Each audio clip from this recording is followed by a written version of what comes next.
Fala família, tudo bem com vocês? O tão esperado vídeo do passo a passo, como a gente tirou o nosso visto de estudante para vir morar aqui nos Estados Unidos, saiu. Antes de mais nada, meu nome é Guilherme. Meu nome é Jéssica e hoje a gente vai focar na parte da documentação para tirar o visto F1 e F2. Mas antes de tudo, já peço para vocês, se vocês não for inscrito, se inscreve aqui no canal e deixa seu like, porque a intenção aqui não é vender assessoria, não é vender nada para vocês, não é dinheiro de vocês, é só passar o nosso conhecimento para vocês também conseguir tirar o visto de vocês para vocês virem aqui para os Estados Unidos como estudante legalmente sozinhos. Então, antes de mais nada, deixa o dedo no like. Se vocês querem ajudar a gente de qualquer jeito, eu só peço ajuda no dedo no like. Pensa que isso é um incentivo, você deixando seu like, se inscrevendo para seguir, ver os novos conteúdos que a gente vai fazer, porque tudo que a gente aprendeu sozinhos, a gente quer passar para vocês de graça, para vocês também conseguirem fazer isso sozinhos. Bom, primeiramente foi difícil a parte da escolha do visto, né? Nós tivemos que pensar um pouco, porque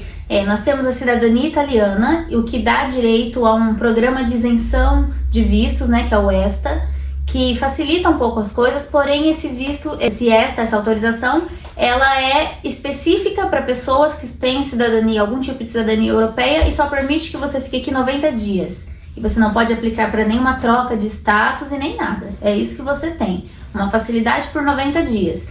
Mas pra gente não se encaixava no que a gente estava buscando, então nós começamos a pesquisar. Visto de turista também não era tão interessante, e aí nós chegamos ao visto F1 de estudante, visto F2 de acompanhante. Mas entenda, gente, esse tipo de visto, se você não tem passaporte europeu, não faz diferença nenhuma, porque como a Jéssica falou, tem um visto específico que chama ESTA para quem é cidadão europeu. Então, como não se encaixava no nosso padrão, a gente, mesmo sendo cidadão europeu, ela tendo a dupla cidadania, a gente foi fazer o visto e não tem regalia nenhum cidadão europeu. A gente passou por tudo que qualquer pessoa que estiver morando aí fora na Europa ou no Brasil passaria para um visto de estudos. Sim, porque no caso a gente aplicou para o visto e foi participar da entrevista onde a gente residia, né, em Barcelona, na Espanha, e aí nós fomos até a embaixada dos Estados Unidos em Madrid para fazer, mas isso é uma parte 2 que a gente vai focar somente na parte da entrevista. E não fica preocupado, se você está no Brasil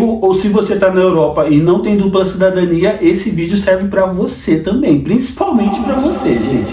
E aí sobre o que fez a gente escolher o visto de estudante, né? Dentre as opções que a gente tinha. Eu achei um visto muito interessante porque geralmente ele vai vir com uma validade de 4 anos, né? Você não precisa ficar renovando sempre, independente do seu tempo de estudo, porque uma coisa, outra coisa, outra coisa. Você ter o visto ele serve para permitir a sua entrada no país. E a partir do momento que você entra no país, você vai estar num status legal ou ilegal. Status legal é se você continuar estudando, fazendo tudo certinho, e o status, né, você fica fora de status ou ilegal quando você entra e decide deixar de estudar, faz alguma coisa errada, e aí você perde essa sua possibilidade de estar legal aqui dentro. Então, como a gente gosta de fazer tudo direitinho e viu uma possibilidade no visto de estudos, que já vem com 4 anos de validade, que não é tão burocrático quanto outros vistos, que são imensos, vários tipos de vistos, a gente viu como a melhor opção pra gente, né? Que somos um casal e dá o direito, o visto de estudante dá o direito de trazer um acompanhante, que seja ou cônjuge ou filhos menores de 21 anos. Então isso também é muito bom. E o melhor de tudo, o acompanhante, no caso eu, o F2, pode vir sem precisar estudar. Eu não preciso gastar dinheiro nenhum, eu só sou acompanhante dela. E no seu caso também, o filho ou o cônjuge também. É só o acompanhante, não precisa gastar dinheiro nenhum. E o visto vem com validade de 4 anos para os dois. Então no caso, por exemplo, eu inicialmente tenho uma matrícula de escola para 1 mês de estudos, mas eu posso ampliar, tá dentro da legalidade, tá tudo certo, eu posso ampliar. A partir do momento que eu cheguei aqui, decidi que ainda não é o suficiente esse tempo de estudo, que eu escolhi estudar inglês, mas também poderia ser uma faculdade. O que muda é o tipo de aplicação com a escola, mas então eu vindo estudar inglês por 1 mês, também dá o direito do meu marido vir comigo. E se eu decidir que eu preciso de mais alguns meses, tá tudo certo, tudo dentro da legalidade, eu não perco meu status aqui dentro dos Estados Unidos. E o legal de tudo é que nós podemos sair e entrar, qual é o grande problema hoje em dia que a gente encontra nos Estados Unidos? As pessoas que entrou com visto de turista e ficou ilhado aqui, faz dinheiro, tá trabalhando, mas não pode sair dos Estados Unidos, então, tipo, fica pensando, vou fazer o máximo que eu conseguir, porque quando eu sair, eu nunca mais vou entrar, que é isso que acontece com quem fica ilegal aqui. Então, esse visto te permite você sair e entrar dos Estados Unidos a hora que você quiser. E aí você pode até estar pensando, mas é muito difícil, meu amigo foi como turista, o turista é mais fácil. Na verdade, é uma questão de ponto de vista. Quando você entende qual é o processo que você tem que passar, você percebe que provavelmente o de estudante vai ser mais fácil, da parte burocrática e a parte prática, porque você não quer ficar ilhado num lugar que é incrível, que é ótimo, que é o sonho de muita gente, mas que você não pode nem visitar a sua família no Brasil, você não tem a possibilidade de se legalizar aqui depois, porque enquanto estudante, não que seja a intenção, que você vai vir para cá já pensando nisso, aí vai na cabeça de cada um. Mas você pode estar, estando legalmente aqui dentro, aplicar para outros vistos, uma mudança, uma troca de status, você não vai ser mais estudante, vai aplicar para um EB2, um EB3. Isso a lei permite. Então você ganha possibilidades 1000. O que você achar melhor para você. Então agora vamos para a parte de documentação. Tudo que você precisa a gente vai falar agora para vocês. Já pega papel e caneta, anota tudo e já salva o vídeo aí para vocês não esquecer depois também. Então antes de tudo agora nós já vamos começar a falar como nós achamos a escola. Sim, porque como a gente fez tudo sozinho, geralmente quando você paga alguém para te assessorar e não é um valor barato, esses assessores, essa assessoria vai te mostrar quais são as escolas que eles têm listadas, eles vão entrar em contato com a escola para facilitar para você, mas é um custo altíssimo e não compensa, porque a gente vai deixar aqui embaixo na descrição o link do site que a gente utilizou para encontrar todas as escolas que são licenciadas pelo governo dos Estados Unidos para emitirem o seu I-20, que é, digamos que o seu cadastro nacional de estudante. Então, quem faz essa parte é a escola e ela tem que estar licenciada para isso, né? Reconhecida pelo governo.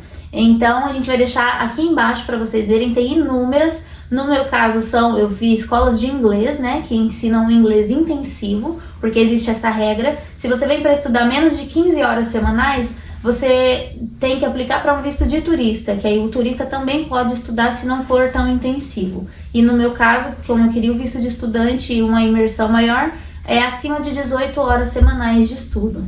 Então, é um curso que acontece todos os dias. Cada escola tem uma metodologia que vai se adequar melhor. Então, algumas são 2 dias intensivos, outras são todos os dias da semana, mas uma quantidade menor de horas. E aí, dentro dessas, eu escolhi uma. Como eu fiz? Eu estava na Espanha, não tinha como ficar ligando para cá, até porque às vezes pode existir a barreira da língua.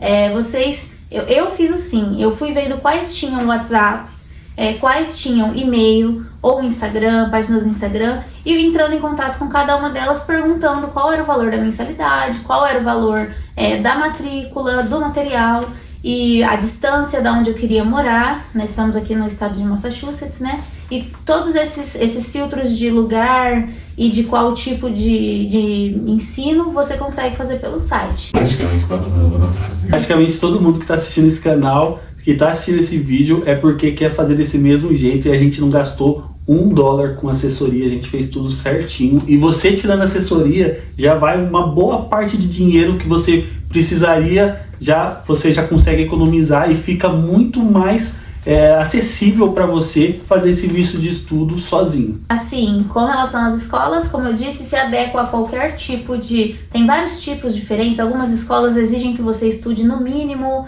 X semanas, 12 semanas, que seriam proporcional a 3 meses. Algumas não, pode ser 1 mês, as outras 6 meses, e isso vai variando conforme também o valor, né? E aí o que acontece? Cada escola vai pedir para você provar uma quantidade de dinheiro, que varia de escola para escola. Mas existe um valor, um senso comum, dependendo do estado que você vai estudar, existe um senso comum do valor que você tem que ter já em conta para aprovar na hora da entrevista, porque a escola sempre vai pedir menos dinheiro do que o cônsul que vai estar lá te entrevistando para te dar o visto ou não. Então, no meu caso, a minha escola pedia para um F1, né, um estudante com acompanhante, $2.200 mensais. Como era só um mês de estudo, eu tinha que ter no mínimo esse valor em conta.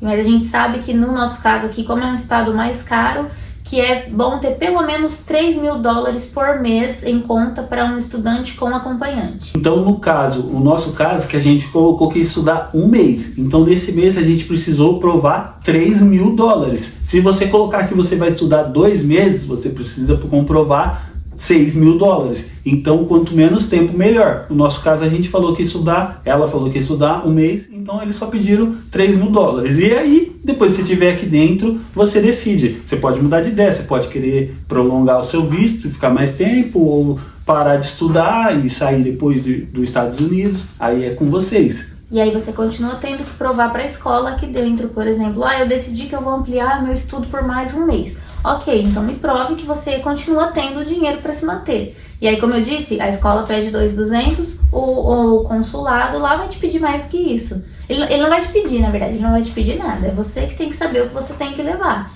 Então você já saiba que se você for somente com aquele valor mínimo que a escola te pede, provavelmente seu visto vai ser negado por falta de fundos, né, de meios econômicos para se manter aqui. Eles sabem que 2.200 dólares para um casal aqui é pouco. Se você estiver tendo essa dúvida, não são 3 mil dólares por mês depois que você estiver aqui dentro. O valor da escola, nós pagamos 600 dólares por mês. Isso daí é só para você provar para você entrar aqui. Então isso daí é o que você tem que ter em conta para você entrar. Aí depois da parcela você vai negociar com a sua escola. No nosso caso, a escola ficou 600 dólares por mês. Sim, e mais 150 na verdade foi mais 250 de matrícula e 50 de material. A matrícula você paga uma vez, né? E o material também é um ciclo de 3 meses. A cada 3 meses você troca o livro e aí mais 50 dólares. Mas é basicamente isso. Esse dinheiro não é um dinheiro que você tem que pagar para a escola. É um dinheiro que tem que ficar na sua conta para você mostrar para a escola que você consegue se manter aqui. Nesses 2.200 não vão para a escola. Como a Jéssica falou, não vai sair da sua conta, é um dinheiro seu, não chegar achando que você, nossa, eu preciso de todo esse dinheiro para dar, não. É só para você provar que você tem, o dinheiro continua sendo seu, você pode gastar com outras coisas. Certo, então agora, primeiro passo, você já decidiu qual vai ser a escola. Segundo passo, você enviou toda a documentação que a escola te pede, que seria o seu passaporte, né, sua identificação, o comprovante financeiro e mais algum comprovante que ela for te pedir. Você enviou tudo para ela, ela vai emitir, cada escola também tem seu prazo. A minha foi muito rápida, no mesmo dia em que eu enviei a documentação, eles já me devolveram o formulário I-20, que é um formulário que a escola é quem preenche, põe no sistema e te entrega já todo prontinho com seus dados, e aí vem escrito F1, F2. Então, cada um de nós tem o seu formulário I-20 com os seus dados, com o número SEVES, que é uma outra taxa também que a gente paga para se tornar estudante, que nesse caso somente o estudante pagou. Então, esse é o documento mais importante do estudante e que a escola é que vai te fornecer. E é o primeiro documento que você precisa ter em mãos para você poder preencher a sua DS-160 e solicitar o visto. Então, no caso, esse aqui é o meu formulário I-20, né, o do F1, que tem todos os meus dados aqui, os dados da escola. São 4 folhas.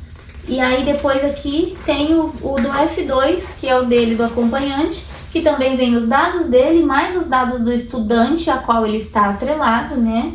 De quem ele é o acompanhante, e os dados da escola. E isso aqui tem, não sei, provavelmente não vai dar pra ver aí, mas tem aqui o SEVES ID, que é o número do SEVES, né? Que não lembro a sigla, a gente vai colocar aí embaixo também, mas é a taxa que você precisa pagar para provar que você de fato é um estudante, que é uma taxa à parte da escola, uma taxa que você paga para o governo. E então, com esse documento em mãos, você já tem o seu número SEVES, você entra no site, que você faz o pagamento dessa taxa SEVES e paga essa taxa. A gente também vai deixar aqui na descrição o site para vocês darem uma olhada. Mas isso seria um segundo passo após já resolver tudo com a escola. Você fazendo o pagamento da taxa SEVES no valor de 350 dólares, vai ser emitido esse comprovante que você imprime, porque você precisa levar no dia da entrevista, também é um documento muito importante. E também, não sei, cada um tem um tempo, né, para fazer as coisas, mas a gente tinha um tempo curto para resolver tudo, então eu resolvi isso com a escola e aí eu já preenchi a DS-160 e tinha uma vaga muito rápido para ir para a entrevista lá na Espanha. Então foi tudo muito rápido. A taxa SEVES tem que ser paga no mínimo 2 a 3 dias úteis antes de você ir para a entrevista para dar tempo de cair esse pagamento internacional, porque se chega lá na hora, não está registrado o pagamento no sistema deles, eles já negam o seu visto na hora. Gente, esse processo, ela falou que o nosso processo foi muito rápido e foi muito rápido mesmo. Foi o quê? 2 meses? Assim que a gente começou a dar início ao processo, até o agendamento, tudo, foi mais ou menos? Nem isso, porque a partir do momento que a gente decidiu, o meu maior tempo foi para decidir a escola, mas a partir do momento que eu conversei com a escola, eles me deram o que eu precisava entregar, foi 2 semanas, nem isso? Sim, então o maior tempo foi esse, decidir a escola, é muito rápido, gente. Então se prepara, anota tudo que a gente está falando, porque esse vídeo ajuda demais. Eu conheço outras pessoas que fizeram sozinhas também, então a gente está tentando passar o conhecimento. E mais uma vez eu peço, se vocês querem agradecer a gente, deixa o dedo no like, se inscreve no canal que já está ajudando demais. Até porque esse é só o primeiro de uma série de vídeos que a gente vai fazer explicando, aqui a gente está explicando tudo sobre o visto em si, por que escolhemos, como faz a documentação, mas ainda tem a parte da entrevista que é importantíssima, o que geralmente perguntam, o que nos foi perguntado e o que foi respondido. Então agora finalmente vamos à lista dos documentos necessários para quando você for solicitar o visto, né? Quando você for à entrevista. Então, depois que nós já temos, né, os documentos que a escola devolveu, enviou para você, o terceiro passo é o preenchimento da DS 160.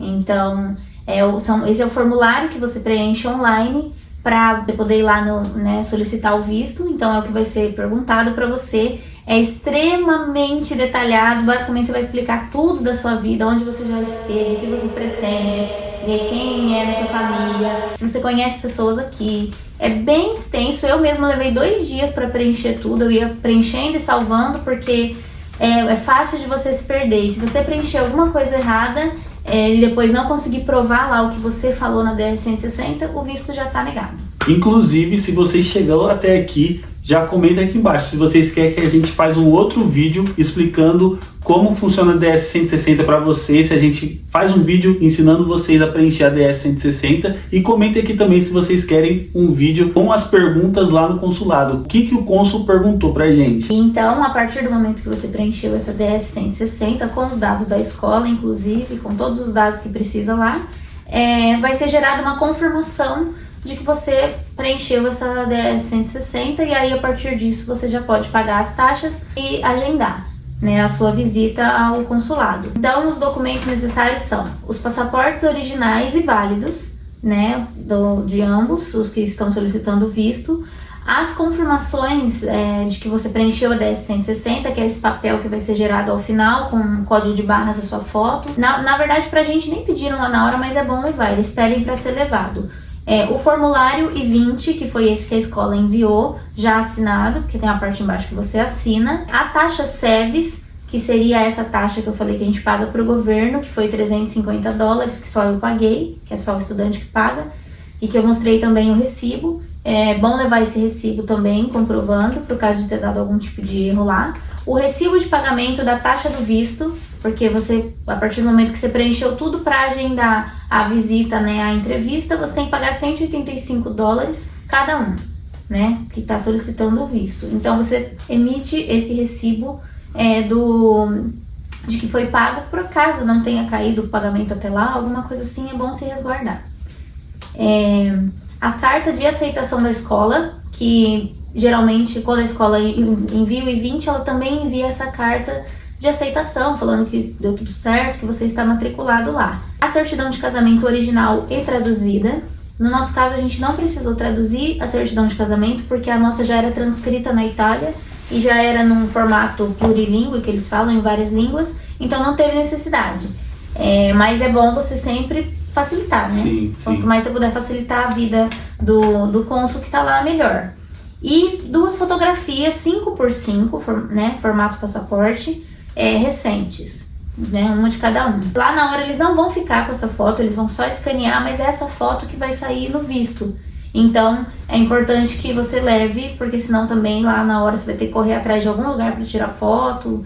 Melhor evitar dor de cabeça. Aí tem também alguns documentos adicionais que não são obrigatórios, porém já vem escrito, já tá lá no site do governo deles, que você tem, se for solicitado, você tem que apresentar, que é o momento em que eles te questionam alguma coisa extra e aí você tem que ter como provar ali na hora.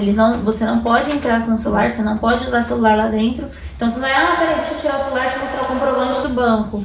Nada disso. A verdade é que eles não pedem nada, todo mundo chega com uma pasta desse tamanho, parece uma bíblia, e eles nunca pedem nada, mas é sempre bom vocês levar porque nunca se sabe quando vai acontecer com a gente. Sim, no nosso caso a gente fala não pedem nada porque do que a gente conhece, do que a gente viu lá na hora, a gente não viu ninguém pedindo. É uma coisa meio que, tem até essa teoria da conspiração, de que você chega lá e já tá aprovado ou negado, mas assim, é bom se garantir, né? Porque eu também já ouvi casos de pessoas que pediram, deixa eu ver então, é a sua empresa? Qual empresa? E você tem que ter. Muita coisa sua eles já sabem antes de você chegar, mas você tem que ter ali comprovado. E todos os documentos adicionais que você tem que levar, tem que bater com o que você preencheu na DS-160. Se lá ele pergunta no que você trabalha e quanto você ganha. Se você falar que você ganha 5 mil e chegar lá na hora, eu sou olerite é de 3 mil, tá errado, mentira. Mentiu, intenção de utilizar o visto de forma errada. Então pronto, tá negado. Então, o que eu levei como documentos adicionais a matrícula do meu centro de ensino do lugar que eu estudava lá na Espanha, porque isso tudo é pra gente provar os vínculos, né? Eles precisam saber que você vai voltar. Então, como o visto F1, né, o visto de estudante, é um visto de não imigrante, você tem que comprovar os seus vínculos o máximo possível. Quais são os motivos para você não ficar aqui pro resto da sua vida? Por que você vai precisar voltar, vai querer voltar? Então, eu levei a matrícula do meu centro de ensino, ou se você estiver trabalhando, você leva, né, o seu comprovante de trabalho, olerite, contrato, carteira de trabalho, o comprovante do saldo em conta, que também não está na lista de obrigatórios, mas ele pode te perguntar como você vai se manter lá. E aí, no nosso caso, a gente já tinha o saldo em conta, mas se você vai se manter aqui com o salário que você recebe, porque você vai estar de férias, provar também esse salário. O extrato bancário dos últimos 3 meses, o comprovativo da empresa também que ele tem aberta no Brasil, então a gente levou o comprovativo do CNPJ e tudo, os contratos também com empresas que ele tinha, que a gente traduziu tudo e levou, comprovante de pagamentos, né, que você tenha na sua conta, isso tudo é com relação porque o nosso foi de várias formas que a gente poderia provar, então a gente levou o máximo de provas possível, mas é sobre meios econômicos. E pra galera que é influenciador, assim como eu, cara, eu basicamente comprovei o meu dinheiro com os contratos que eu fiz nas publis. Isso daí também vale. Então você que é influenciador, que mora em Portugal, que faz publi, que mora na Bélgica, que eu sei que tem uns amigos aí na Bélgica também, e você mesmo que mora no Brasil, contrato de publi também funciona. Comigo funcionou, eu não tinha mais nenhum contrato, eu só tinha os contratos das publi e eu falei que era dinheiro meu, que eu já tinha esse dinheiro, que eu trabalhava com isso, então valeu, não me questionaram em momento algum. Caso também, eu também não estava trabalhando no momento e para você ver que isso não é um impeditivo, que as pessoas às vezes falam, mas eu tenho pouco vínculo, eu não tenho uma casa, eu não tenho um carro no Brasil. Isso não quer dizer nada, já tem muitos anos, a gente já ouviu falar isso e de fato porque a gente também não tem e deu tudo certo, mas a gente já ouviu falar muitas vezes que vínculo não é o bem que você tem, eles não entendem mais assim, porque se você tiver ótimo, mas se isso for a única coisa que mostra que você vai voltar, o carro você vende, a casa você aluga, você vende, não quer dizer nada, assim, pra eles. De um tempo pra cá não vale mais quase de nada. Isso é sempre bom ter, né? É um vínculo, querendo ou não, mas isso não dita nada se o seu visto vai ser aprovado ou não. Eu não tinha bens no Brasil, não tenho bens no Brasil, nem a Jéssica, só tinha meus contratos de publi, a maioria era do Brasil também, e deu certo. Sim.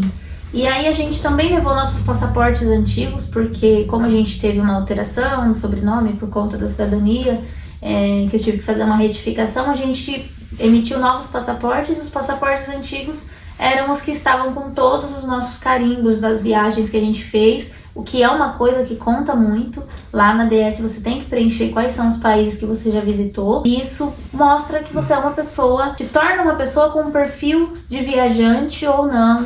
Isso também conta, não quer dizer que se você nunca viajou, você vai ter isso negado. Sim. Não é sobre isso. Mas é um ponto positivo para a galera que mora em Portugal, na Espanha, na Bélgica, na Inglaterra, porque se você viajou para, no caso, nós fomos para a Itália, ficamos 3 meses tirando a cidadania e também fomos para a Noruega. É um perfil, se a gente quisesse ficar muito tempo nesses países, eles entenderam que a gente, tipo, tá sempre viajando assim, então, para a galera que mora fora, é um ponto positivo. E para a galera que mora fora em Portugal, que já visitou outros países também, por mais que não carimbou o passaporte porque está dentro da União Europeia, eles têm todo o registro. E vocês vão falar, tá sem carimbo, mas vocês vão falar, fui para a França, já visitei, tipo, qualquer outro país. E aí, no caso, não pediram nossos passaportes, até porque, dizem, né, eles já sabem por onde você já passou antes de você chegar lá. Então, a gente levou por garantia, se tivesse que provar, porque os passaportes estavam em branco, mas a gente tinha os outros antigos. A gente também levou o comprovante de residência, né, o empadronamento da Espanha, o hotel pretendido. Veja bem, não é a reserva do hotel, mas você precisa saber, se você já decidiu sua escola, aonde você está querendo ficar. Porque pode ser que te perguntem isso. Ah, mas aonde você está pretendendo ficar? E eles falam, eu não faço ideia. Eles recomendam que você não reserve voo e nem hotel antes, porque pode ser que seu visto seja negado ou demore a ser emitido, mas você tem que ter um mínimo de noção de qual é o lugar que você quer ficar, se vai ser hotel, se vai ser Airbnb, se você vai ficar na casa de alguém. Você tem que saber tudo isso antes. Então também levei o endereço do hotel, o lugar que a gente estava pretendendo ficar. Que é um lugar perto da escola. Normalmente, pelo amor de Deus, gente, você não vai se matricular em Boston e falar que vai ficar lá na Flórida. Você tem que ter um conhecimento, ver a escola, ver a localização, aí você vê as coisas que tem ali em volta. Não precisa ser também tão longe, nem tão perto, mas para eles terem uma noção. Não necessariamente precisa ser na mesma cidade, porque também existe transporte público e carro, e você pode... Mas bom senso, né? Vai do bom senso de você também não ficar lá... eu estou a 2 horas da minha escola. Então, como assim? Você vai todos os dias viajar 2 horas para ir, 2 horas para voltar? Sim. É noção. E os diplomas foram as coisas que a gente levou também, diplomas da minha faculdade e tal, ensino médio, para caso precisasse provar algum tipo de coisa, a gente tivesse esses documentos oficiais. Então é basicamente isso. Mas basicamente é isso, gente. Se ficou alguma dúvida nesse vídeo aqui, já comenta aqui nos comentários. A gente vai estar fazendo vídeo longo toda semana. Vamos tentar colocar vídeo longo aqui toda semana sobre qualquer dúvida. Mais uma vez, se vocês querem saber qual que são as perguntas lá na entrevista, a gente já anotamos todas as perguntas que eles fizeram para nós. Então, se vocês quiserem, comenta aqui que a gente faz um vídeo falando tudo que eles perguntaram para nós, tudo que nós respondemos, e também falar como é o ambiente lá dentro, porque o ambiente no começo dá um pouco de medo, mas depois que a gente foi vendo todo mundo ser aprovado, basicamente, tirando uma menina que estava lá e não quis sair da cabine, o segurança teve que tirar ela, mas basicamente todo mundo estava sendo aprovado. E mais uma coisa, a galera que falou, eu já tirei visto no Brasil e tive um visto negado, fui para Portugal, fui para outro país. Galera, eu acho que vale a pena vocês tentar, porque tirar o visto na Europa é muito diferente que tirar o visto no Brasil. Para vocês terem ideia, eles não pediram nada, nem a minha residência da Espanha, porque no caso eu ainda estou sem o meu passaporte. Então eles poderiam muito bem, antes de tudo, cadê sua residência? Eles não pediram minha residência. E não é que eles não pediram a minha residência porque eles sabem que eu tenho. Eles não sabem, porque minha residência tem um número, eu teria que colocar. E na DS 160 eles não pedem isso e eles não me pediram também. Então eu tô quase deixando, eu até comentei com a Jéssica, que mesmo se você não tiver residência, você consegue o visto de estudo aqui nos Estados Unidos só de estar na Europa. Quando você for fazer a parte do agendamento, eles avisam lá, deixando claro que você confirma que você é um residente legal nesse país, porque como você não eu era uma cidadã italiana, mas eu não era uma cidadã espanhola, entendeu? Então eu estava na Espanha, solicitando um visto estando na Espanha. Então, ou eu tenho que ser uma cidadã do país ou uma residente do país. Eu não posso simplesmente sair do Brasil, eu vou lá em Paris, lá na França, que eu ouvi falar que é melhor, e vou solicitar. E para quem quer saber, nós tiramos nossos vistos lá no consulado de Madrid. Eu dei o meu passaporte brasileiro, o cônsul podia muito bem ter pedido a minha residência para saber mesmo se eu tô legal lá. Ele não pediu, só pegou meu passaporte, o dela, pediu a certidão de casamento traduzida para ver se nós era casado mesmo. Basicamente foi os únicos documentos. Mas é isso, galera. Eu espero ter ajudado vocês. Comentem aqui o que vocês acharam. Se vocês ficarem com alguma dúvida, a gente também pode responder. E sigam a gente aí para o próximo vídeo a gente explicar com mais detalhes. Tchau! Valeu!